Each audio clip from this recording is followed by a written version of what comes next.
Nekat ke Jakarta, Ucok Barét cari Hercules, tantang duel preman Tanah Abang. Setelah ditantang oleh Jawara Garut dan Muhammad Muslim Yunus, kini Hercules kembali mendapatkan tantang dari jagoan Medan yaitu Ucok Barét. Sosok Ucok Barét pun sontak menjadi perbincangan publik setelah mengaku tiba di Jakarta untuk menghadapi Hercules.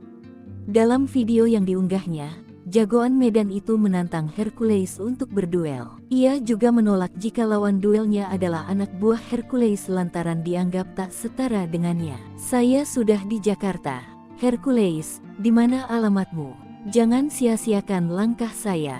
Aku tidak mau bertemu dengan anak buahmu, mereka bukan level saya," kata Ucok Barét, Minggu tanggal 25 Februari tahun 2024. Dalam video tersebut, jagoan Medan itu bahkan menyindir Hercules hanyalah seolah jari kelingking. "Hercules ini nih ibarat kelingking saya, mudah saya habisi dan gulung," ungkapnya.